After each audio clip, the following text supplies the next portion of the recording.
pasal yang ke-62 ayat 6 sampai dengan ayat 13. Saya akan membacakan buat kita dalam Alkitab terjemahan kedua. Demikian firman Tuhan. Berdiam diri di hadapan Allah saja, hai jiwaku, sebab dari Dialah harapanku. Hanya Dialah gunung batuku dan keselamatanku, kota bentengku, aku tidak akan goyah. Pada Allah terletak keselamatanku dan kemuliaanku, gunung batu kekuatanku, tempat perlindunganku pada Allah. Percayalah kepadanya setiap waktu, hai umat. Curahkanlah isi hatimu di hadapannya. Allah ialah tempat perlindungan kita. Hanya angin saja orang-orang yang hina, hanya dusta belaka orang-orang yang mulia. Apabila ditimbang, mereka terjungkit ke atas. Bersama-sama pun mereka lebih ringan daripada angin. Janganlah percaya kepada pemerasan. Janganlah menaruh harapan yang sia-sia kepada perampasan. Apabila harta makin bertambah, janganlah hatimu melekat padanya. Satu hal Allah firmankan, dua hal aku dengar, bahwa kekuatan ada pada Allah, dan pada Engkau ya Tuhan ada kasih setia. Engkau membalas setiap orang menurut perbuatannya. Demikian pembacaan firman Tuhan. Amanginah saudara-saudara yang dikasihi dalam nama Yesus Kristus. Di dalam kehidupan kita, hari lepas hari, bulan lepas bulan, tahun lepas tahun, perkembangan kecanggihan di dalam kehidupan ini tidak pernah stagnan sifatnya. Selalu ada inovasi-inovasi yang selalu berkembang dalam kehidupan manusia. Dari handphone, dari seri S1 sampai S berapa gitu ya. Dari iPhone, dari segi ini terus berkembang dan kebutuhannya. Namun kita lebih melihat ini lebih menguntungkan atau lebih membuat praktis kehidupan kita. Semakin banyak kecanggihan-kecanggihan itu, maka semakin banyak pula orang bergantung kepada kecanggihan itu sendiri. Alhasil dengan kecanggihan itu orang bisa hidupnya secara BPJS. Apa itu BPJS? Budget pas-pasan, jiwa sosialita tinggi, kan gitu kan? Itu BPJS. Sehingga kalau kita lihat, ya orang berani saat ini pinjam ke Shopee, mungkin ke pinjaman online supaya dia tidak tertinggal dengan teman-temannya. Sehingga ketika harus mendapatkan potongan, nah ini udah stres sendiri karena gaya hidup tadi. Nah ini yang mau dikatakan karena manusia akhirnya lupa ketergantungan terhadap kecanggihan itu sendiri, ketergantungan kepada mesin, ketergantungan kepada manusia, ketergantungan pada orang lain yang membuat manusia itu menjadi rapuh. Ya, kita menjadi rapuh oleh karena kita bergantung kepada manusia, bergantung pada teknologi, bergantung pada zaman. Dan inilah mula titik kesengsaraan dalam kehidupan manusia itu sendiri. Dan inilah membuat firman Tuhan mengajak kepada kita, selama kesulitan-kesulitan, tantangan, kesengsaraan itu, justru inilah jadi pintu masuknya iblis untuk masuk merong-rong kita, sehingga tidak ada lagi ketenangan di dalam kehidupan kita.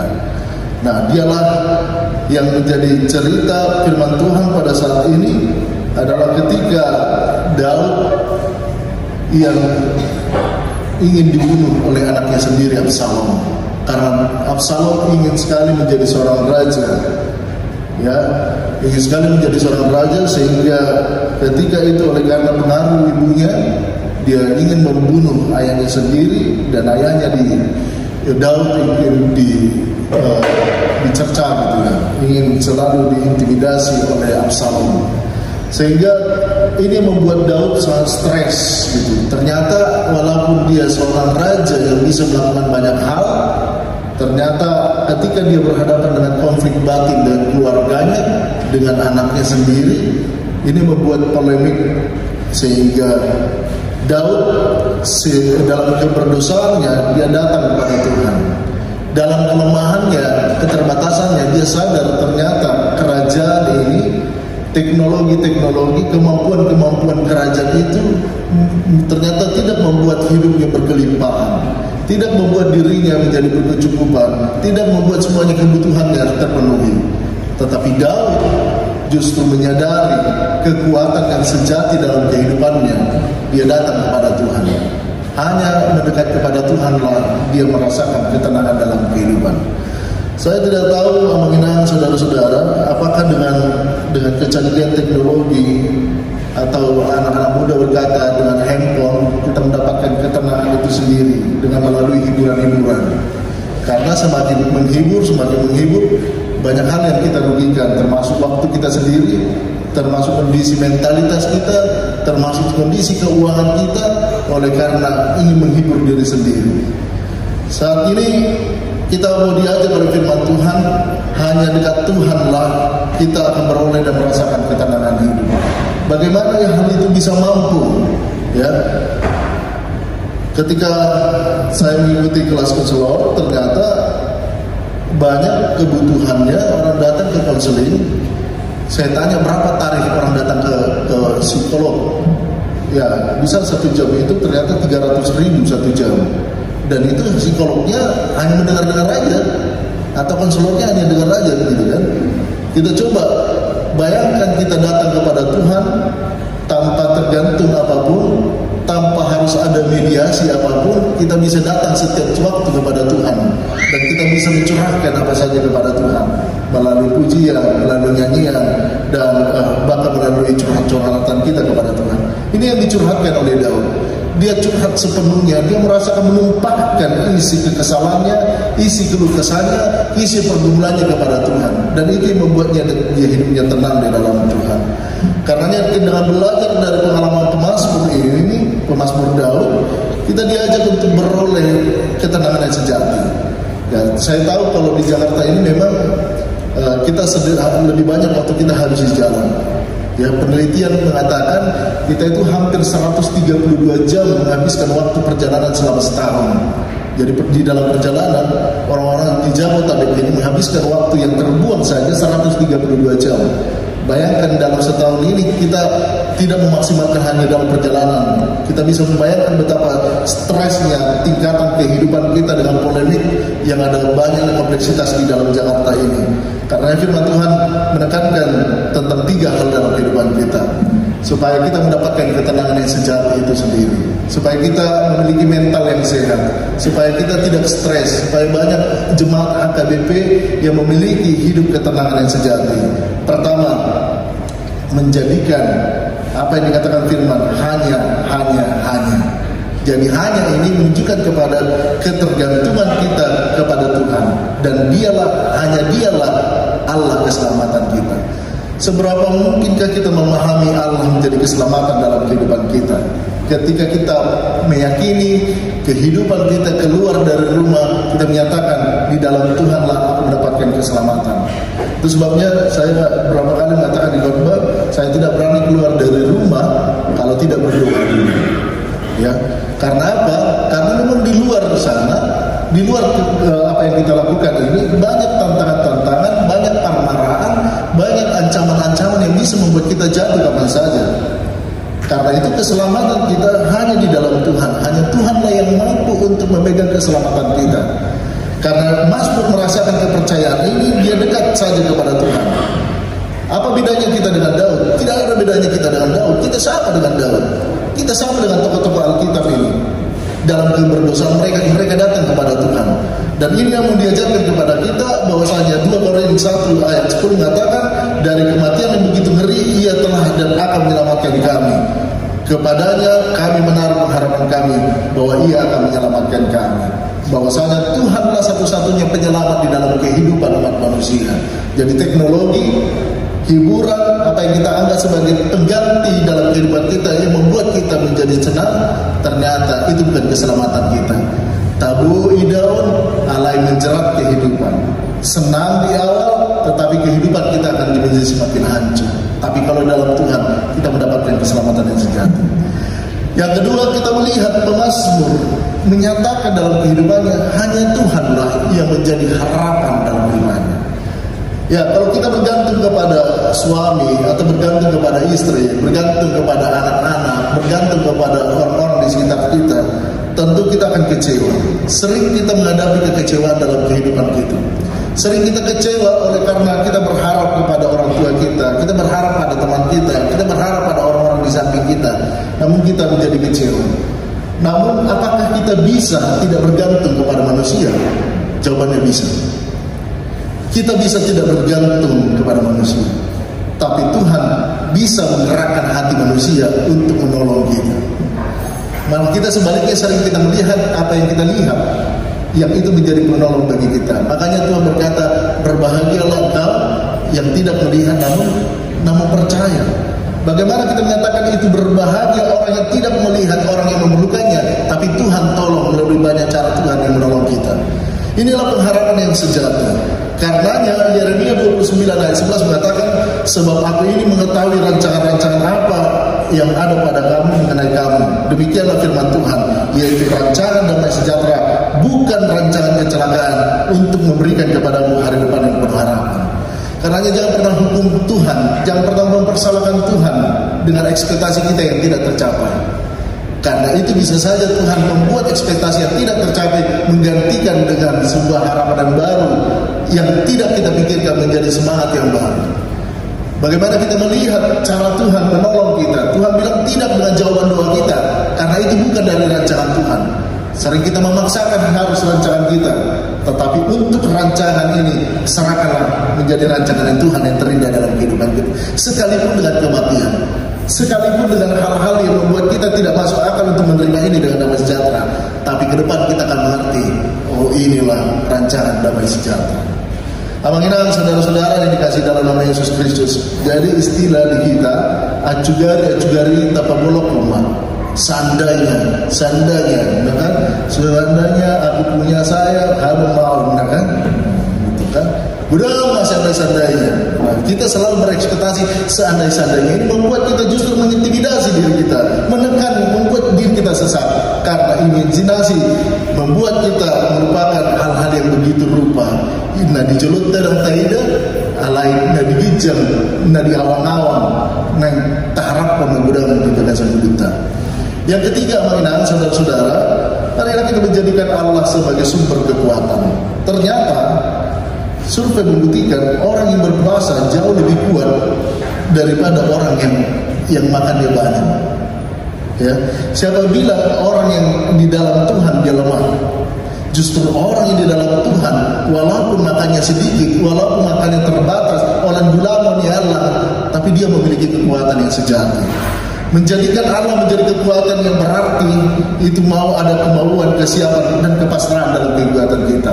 Jadi intinya seberapa maukah kita pasrah ke dalam tangan Tuhan, dan disitulah ada kekuatan. Makanya dikatakan di dalam kelemahanlah aku menjadi kuat. Bagasan dihagale kidal almargogo, kata Paulus. Bagaimana orang yang lemah di dalam Tuhan, dia menyerahkan kehidupannya dalam Tuhan, justru di situ dia mendapatkan energi kekuatan baru, semangat yang baru, mentalitas yang baru, hidup yang baru, energi yang baru. Ya, makanya coba nanti kita pulang dari gereja ini, apakah ada semangat baru dalam hidup kita? Makanya termarasi do kita molo marminggu do nasamarminggu, ya kan? Molo majaha tadi dibata do nasamajaha tadi dibata. Molo martangian do nasamartangian. Terbeda do filna. Perasaan kehidupan kita itu sangat berbeda.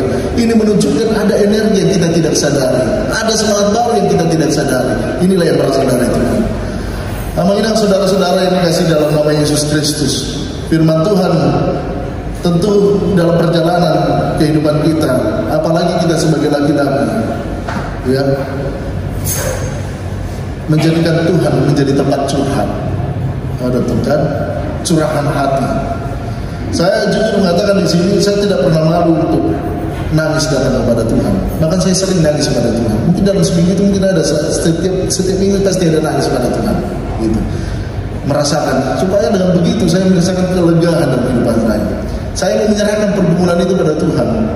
Karena bagi saya pribadi nggak sanggup untuk menanggung beban yang seberat ini.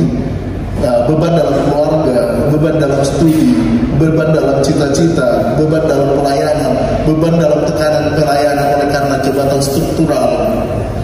Ya, ini yang menyatakan Celewik, seorang teolog, mengatakan hidup dekat dengan Tuhan bukan berarti bebas dari masalah, tetapi damai di tengah masalah. Ini yang kita cari. Bukan berarti kita mengatakan kita lari dari masalah, tidak. Tetapi kita di antara serigala-serigala, domba di antara serigala-serigala. Karenanya domba di antara serigala-serigala ini, dia membutuhkan sosok pertolongan yang sejati. Hanya Tuhan yang bisa menyelesaikan. Dan itulah berkat Tuhan yang luar biasa di tengah masalah. Itu sebabnya lagu mengatakan di tengah ombak dan arus pencobaan, ya kan? Karena apa? Di arus pencobaan itu ternyata disitulah kita melihat ada Tuhan yang terus menolong kehidupan kita. Karenanya mengingat saudara-saudara, ketika kita punya beban masalah, serahkan kepada Tuhan. Itu akan membuat kita menjadi lega dalam situasi apapun. Karena itulah Daud mengatakan Tuhanlah menjadi kota benteng dan gunung batu kita. Apa itu kota benteng? Apa itu gunung batu? Gunung batu, kota benteng adalah tempat di mana protektif orang-orang supaya tidak menyerang inti daripada kehidupan kita, inti daripada kerajaan Israel. Gunung batu itu menjadi tempat dahulu orang untuk mewas-wasi kehidupannya, dan benteng itu menjadi tempat ketika musuh menghadapi kehidupan kita, dia tidak sempat masuk dan tidak sempat menguasai kehidupan kita. Karenanya dalam saat ini diragami hamaulat tanah tadopi dalam kehidupan kita, marilah kita katakan, ya Tuhan, tiap jam ku memerlukan. Ya Tuhan, tiap jam aku sangat membutuhkan Tuhan dalam kehidupanku. Itulah mengatakan tempat curhat kita di dalam Tuhan, sekalipun apapun masalah kita. Karenanya wajarlah para psikolog mengatakan di Indonesia ini banyak sekali orang yang memiliki tekanan dan depresi oleh kehidupan, ya kan? Akhirnya kita mengatakan tabu hati Indonesia lah kan. Nah, tabu hati perbudanan, marheping hati tokian, kan? Saya pernah bilang di jemaat Garuda, ya, saya bilang begini kepada petani-petani yang miskin di sana, jangan iri ya mah, unang latih rohata. Karena apa? Karena memang pengalaman kalau di Garuda kan, ya, alat terkenal dari ilmu Haportibio, ya, jadi iri dengki sering mengarasuni kajol barisan karena latar belakangnya iri dengki. Nah, sehingga ingin mencelakakan orang lain. Saya bilang, toke-toke di sana jangan mulai yang kira mega uang itu belum tentu itu uangnya. Dia harus memikirkan ini membalikan kepada bank. Jangan kalian pikir rumah mewah itu adalah langsung rumah mewah, tetapi mereka memikirkan bagaimana harus membayar ini. Entah berpihita, ya kan? Boy modong rengesi kan? Boy tahu hita pakilalau dan terpojok tidak ala memikirkan akan masalah semua. Alam mampu dan nasida mungkin ibe tohat dari lain Tuhan kita. Karenanya jangan pernah bandingkan dirimu dengan orang lain. Jangan pernah bandingkan kesusahanmu dengan orang lain. Jangan pernah bandingkan penderitaanmu dengan orang lain dan kesenanganmu dengan orang lain. Rasakan penderitaan itu bersama Tuhan. Jangan pernah hindari penderitaan itu dalam kehidupan kita. Karenanya dang salah dari dokna dari bagasi berita tabulokome akka tuduhan-tuduhan mengintimidasi hidup kita. Banyak harta tidak otomatis membuat kita lama hidup. Ya. Godang peat harta dan otomatis dia mengejem murtad, ya kan? Sedikit harta bukan berarti kita juga cepat mati. Melodakan harta bukan otomatis kita cepat mati. Tapi tanpa makan memang tubuh kita tidak dapat hidup. Namun tanpa makan bukan berarti kita tidak dapat memiliki hidup. Karena apapun yang menimpamu, tetaplah Tuhan menjadi pengharapan kita. Marhabu sama kita tu dibatan dan kasih rohana, apu si maibana, jalan tangihum mahatana. Karenanya dengan dengar-dengaran akan firman Tuhan, jangan pernah dengarkan suara intimidasi itu, jangan dengarkan suara iblis itu, tapi dengarkanlah suara Tuhan. Dan dialah tempat curhat yang sejati. Walau dah boleh dengamu, walau dah sifat ada itu kan curhat kita tiga, di babu itu dongan man, ala dengan bahan gosipna, ni tehigil lektu, yang sama HP pergumulan, walau dah sorry karena keterbatasan manusia. Ya, karena ini marilah kita bergantung kepada pengharapan kita dengan mendengarkan firman Tuhan. Asama kuling debata jala ikut 2 hari 2 hita bagi lapatan nomor situ tu mahita tu mangion hatana. Itu lapatan kan? 2 hari nomor lapatan kita harus lebih sering dekat kepada Tuhan. Karena hanya dengan dekat dengan Tuhan aja kita merasakan ketenangan yang sejati itu sendiri. Jangan pernah mengatakan aku mencari hiburan dengan bergantung dengan handphone. Ikut adong wifi. Jadi adong akan prediksi ilmu pengetahuan suatu ketika listrik, suatu ketika internet, suatu ketika apa yang membuat manusia tergantung akan padam. Ya kan? Bagaimana kita bergantung satu-satunya kepada Tuhan. Ini simul-simul. Alibabua manuai. Suatu ketika kita tidak akan tergantung lagi pada teknologi. Ini bagaimana kita mempersiapkan kehidupan kita tanpa bergantung dengan alat-alat, tapi bergantung dengan Tuhan sepenuhnya dalam kehidupan kita. Mari kita melatih diri kita supaya kita mendapatkan ketenangan sejati di dalam Tuhan. Amin. Kita berdoa.